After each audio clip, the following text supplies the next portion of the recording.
फिर हम आपको दिखाते हैं। हम सब ये आशा करते हैं कि पूरा विश्व समुदाय इस महामारी से भविष्य के लिए उपयोगी सबक हासिल करेगा। पहला सबक यह है कि मानव समाज ये भूलने लगा था कि वह प्रकृति का ही एक अभिन्न हिस्सा है।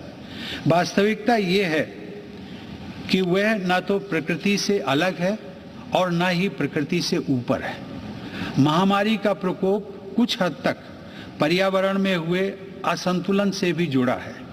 पिछले 2 वर्षों की विभीषिका ने यह भी याद दिलाया है कि पूरी मानवता वास्तव में एक ही परिवार है और सभी का अस्तित्व आपसी सहयोग पर निर्भर करता है। कोविड का सामना करने में भारत के प्रयासों की विश्वव्यापी सराहना हुई है।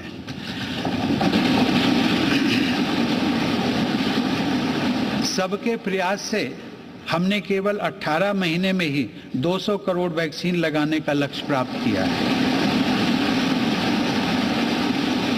कोरोना काल में हमने 80 करोड़ लोगों को मुफ्त राशन भी पहुंचाया।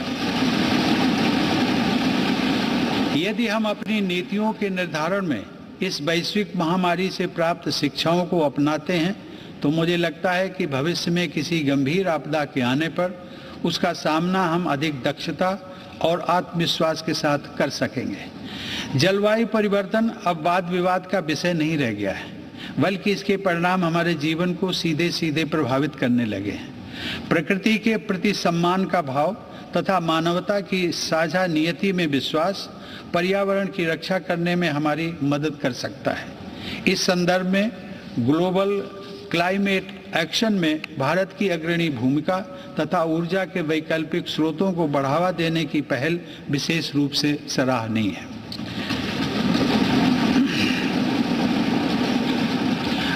माननीय सदस्यगण, जब मैं जन सेवक के रूप में अपने और सरकार के प्रयासों के बारे में सोचता हूं तथा अपनी पूरी पीढ़ी की ओर से विचार करता हूं, तो हमें यह स्वीकार करना पड़ता है कि समाज के हाशिए पर जीवन यापन करने वाले लोगों के जीवन स्तर को बेहतर बनाने के लिए हालांकि बहुत कुछ किया गया है, लेकिन अभी भी बहुत कुछ किया जाना बाकी है।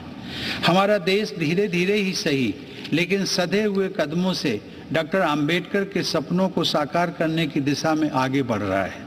मैं मिट्टी से बने एक कच्चे घर में पला बढ़ा हूँ, लेकिन अब ऐसे बच्चों की संख्या बहुत कम हो गई है जिन्हें आज भी उन कच्चे घरों में रहना पड़ता है जिनमें छत